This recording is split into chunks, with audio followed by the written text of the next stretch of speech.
Hello, everyone, and welcome to the worship and Bible study time of First Baptist Church of Baldwin Park, California. We're so happy that you are joining with us today by way of this video. Today is Father's Day, and I want to say a word to our dads before I begin the message. You know, dads, Father's Day is never as big a celebration as Mother's Day.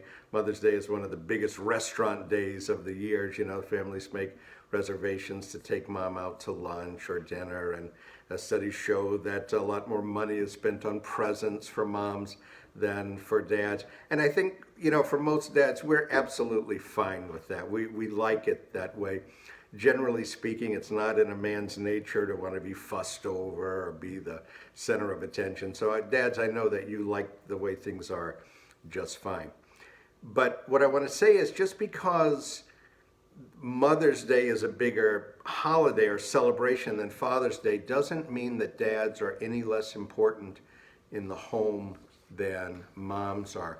Dads, your role is vital in the home, and God chose you to be a godly leader in your home. And the statistics prove how important fathers are in the home. We know, for example, that children who grow up without a father are 5 times more likely to live in poverty and to commit crime. They're 9 times more likely to drop out of school and 20 times more likely to end up in prison. And I found these statistics just this past week from the U.S. Justice Department. Children from fatherless homes account for 63% of all teenage suicides, 90% of all homeless or runaway teens, 85% of all children that exhibit behavioral disorders, 71% of all high school dropouts, 70% of juveniles in state operated institutions, and 75% of adolescent patients in substance abuse centers. So, Dad, it's clear your role in the home is vital. God chose you for that role. So, dads, I want you to keep fighting as a godly leader in your home. Keep fighting against the wave of godlessness that we see going on all across our nation. Never give up and never give in. And even if you feel like no one notices what you're doing, God knows what you're doing, and God takes note of the sacrifices that you make to be a godly dad in your home. So, dads, God bless you today. Keep doing what you do. Our families depend on it, and our nation depends on it. All right, we're going to continue today in our study of Psalm 23. We got about halfway through last week. We left off about in the middle of verse 4. So I hope you have your Bible with you. I hope you have it turned to Psalm 23. We're going to continue going phrase by phrase through this psalm. You know, this is such a familiar psalm. We all know it. We've heard it read hundreds and hundreds of times at funerals and, you know, just wherever. We hear it so much that we can kind of lose the meaning of it, or we assume it, you know, it just doesn't have anything new to say to us. But as we've seen so far, this 3,000-year-old psalm still has a lot to say to us today. So let's continue. We left off last week in verse 4 with the phrase, "Though I walk through the valley of the shadow of death, I will fear no evil." And that's where we stopped. Now, today, we pick up there in that verse, still in verse 4, and he gives us the reason. How is it that he is able to walk through the valley of the shadow of death and fear no evil? Well, he tells us in verse 4, look at what it says, "For you are with me." A change in the psalm occurs in verse 4. Did you notice it? In the first 3 verses, David, who wrote this psalm, he refers to God as He. "The Lord is my shepherd. He makes me lie down in green pastures. He leads me beside the still waters. He restores my soul."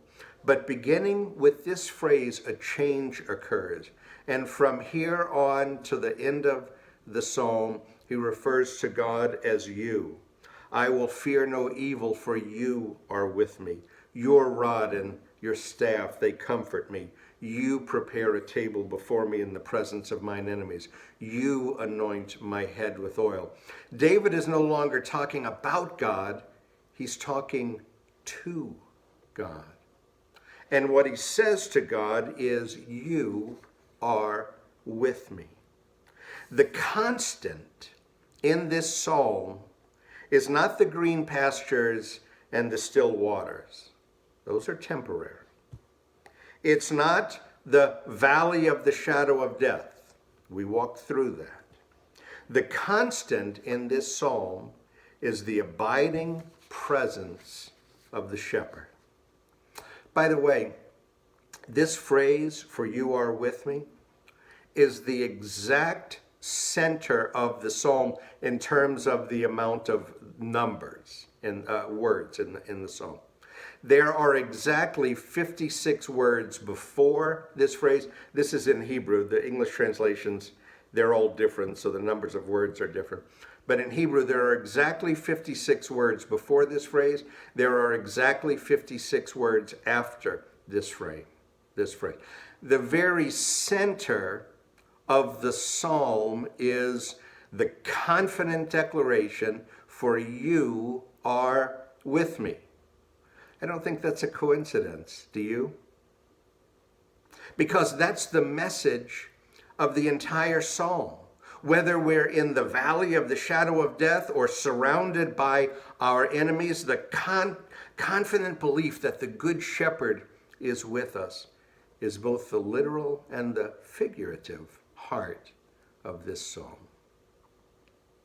And then David goes on to say in verse 4, "Your rod and your staff, they comfort me." You know, a sheep is a helpless animal. They really have no tools with which to defend themselves. They don't have sharp teeth like a wolf. They don't have claws like a lion. They don't have horns like a ram. They can't even run fast like a rabbit. But the sheep in this psalm rest in peace. Why? Because the shepherd watches over them. He says, "Your rod and your staff." A rod is a short stick that the shepherd would use, like a club. The shepherd would use it for protection. And the staff was a long, narrow strip of wood with a hook on the end of it that could be used to guide the sheep. The shepherd guides the sheep with the staff. He brings them back onto the path with the staff. And of course, the rod is used to protect the sheep from wild animals. Now, David's not just trying to give us a lesson in animal husbandry here. He's telling us something about the Good Shepherd who watches over us like a shepherd watches over his sheep. In mercy, the Good Shepherd brings us back onto the path when we stray. There is an element of discipline here, but not discipline just to be punitive, not discipline just to punish, but discipline that has redemption at its heart. God draws us back onto the path. He disciplines us to keep us from destroying ourselves. He disciplines us to correct us, and he disciplines us so that we won't forget him. But I want you to notice what David says, that your rod and your staff, they comfort me. It's a beautiful image, isn't it? An instrument that can be used for discipline is a comfort to David. I read, again, I did some reading about sheep and shepherds in preparation for this message. And I read that sometimes if a shepherd has a favorite sheep, a sheep he's particularly fond of, that as they walk along, going from one pasture to the next, that the shepherd will walk alongside that particular sheep and the staff will touch the sheep's side. It's almost as if the shepherd and the sheep are walking hand in hand. And I think David had something like that in mind, the idea that the rod and the staff bring comfort and assurance to the sheep. And now look in verse 5. David says, you prepare a table before me in the presence of mine enemies. Now, he's not picturing a dinner table here. He's picturing a lush field for grazing. Supposedly, the finest fields in the world for grazing sheep are high mountain pastures known as tablelands. The Spanish word, by the way, for table is mesa, and these tablelands are often referred to as mesas, the word for table. The Good Shepherd finds these lush fields for his sheep. They are the finest fields around with abundant grass for the sheep to eat. Now, picture in your mind the sheep eating in these lush fields, these lush tablelands or mesas. And while he's eating, he is surrounded by all of his natural enemies: wolves, bears, lions, coyotes. However, the sheep are at perfect peace as they eat. How is that possible? They're at peace because the Good Shepherd watches over them. It's the shepherd's job to protect his sheep from their enemies. Now, I want you to notice the wording of this phrase. The blessing of the shepherd is not the elimination of our problems. The blessing of the shepherd is not the elimination of our enemies.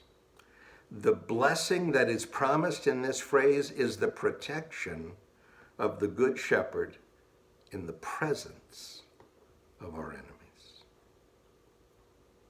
And then he says in verse 5, you anoint my head with oil.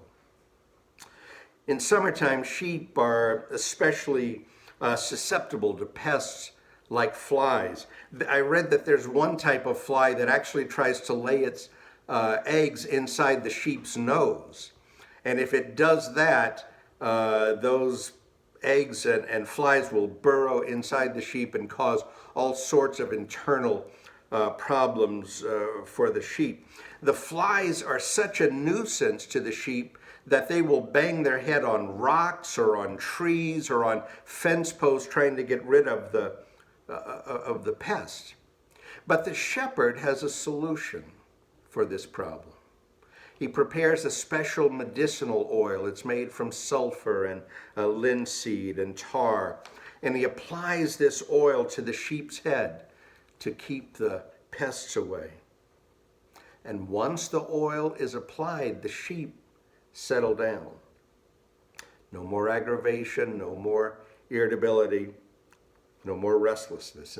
Instead, the sheep start to feed again, and then they can lie down in peaceful contentment.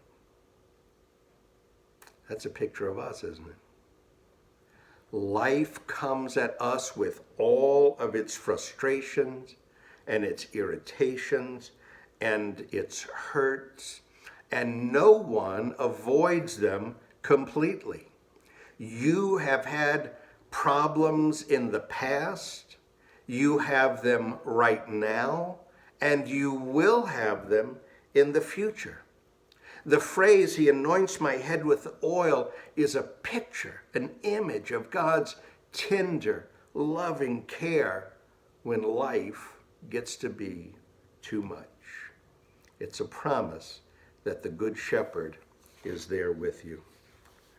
And then David says in verse 5, my cup runs over. Now David is picturing a large hollowed out stone that could hold up to 40 or 50 gallons of water, and the sheep could drink from this plentiful source of water. It's an image of abundance. God has what you need. He has all that you need, and he has it in abundance. Whatever you need today in your life, in your spiritual walk, God has it in abundance. And then he says in verse 6, surely goodness and mercy will follow me all the days of my life.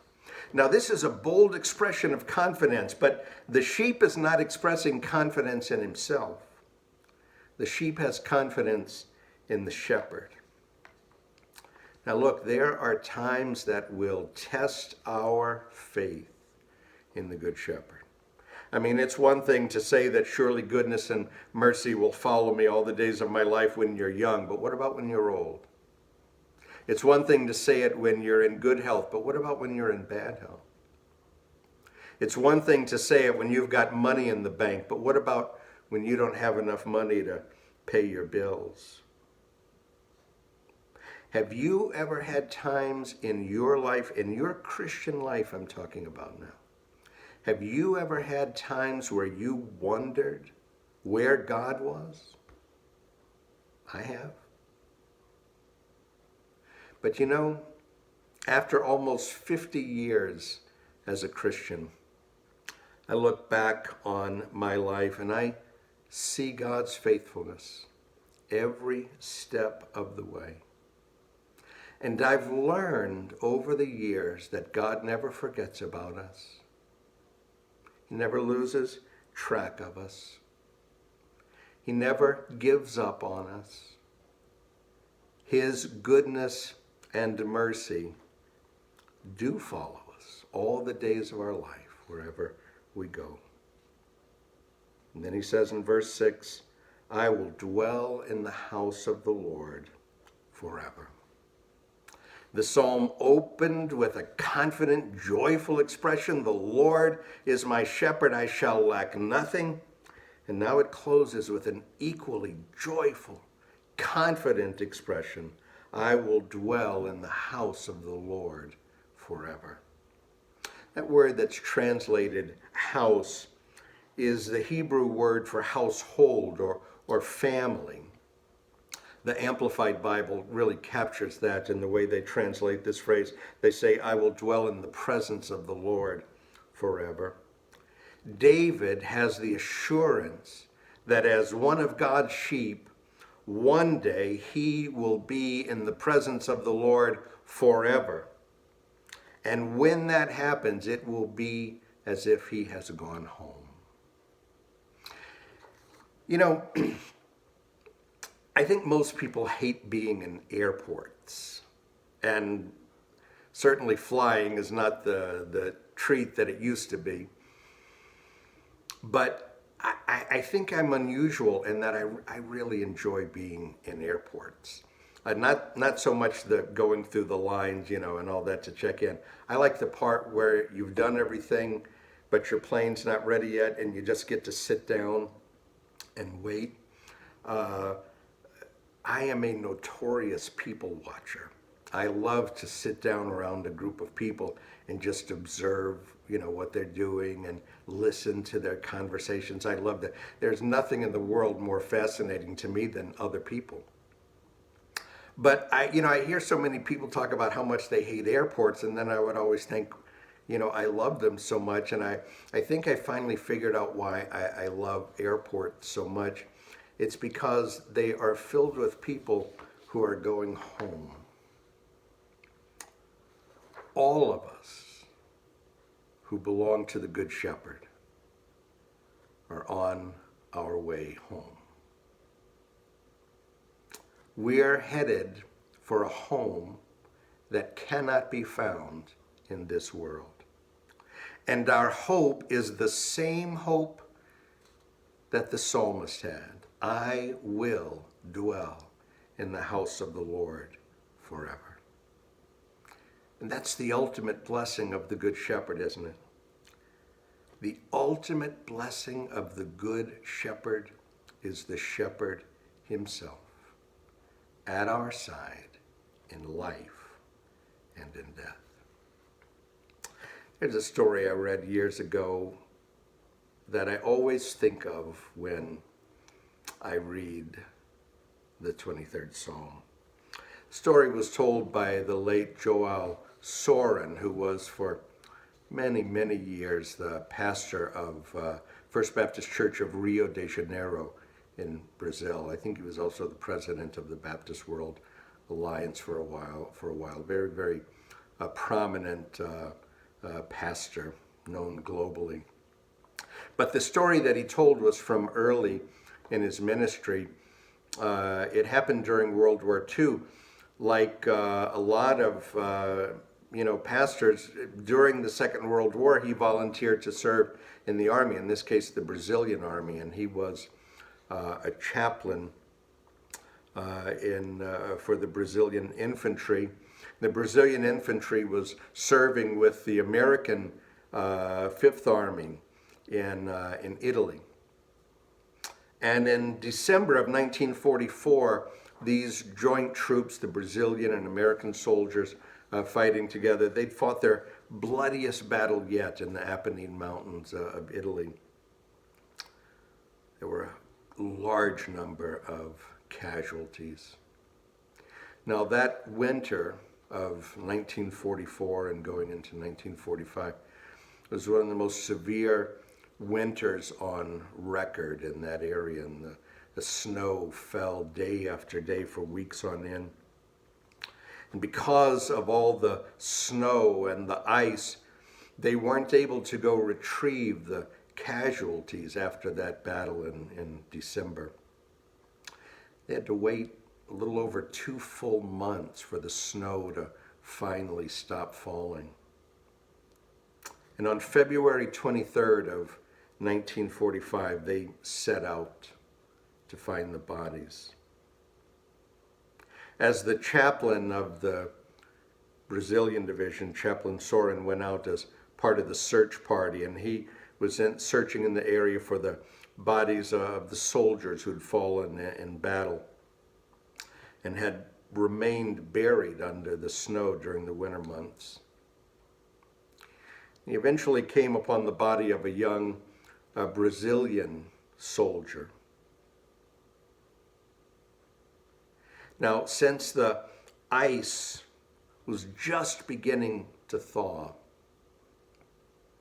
the body of that soldier who had disappeared in combat 2 months earlier was perfectly preserved.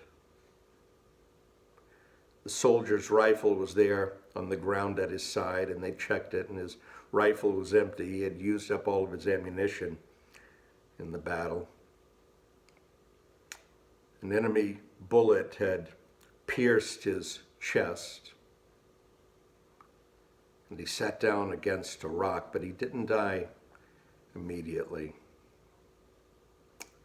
He'd had time to reach into his pocket and pull out that little pocket-sized New Testament and Psalms, about that big, that the Chaplain Soren, had given him several months earlier when he first arrived in Italy. That young soldier, as he leaned against that rock, bleeding from his wound, had time to turn to Psalm 23.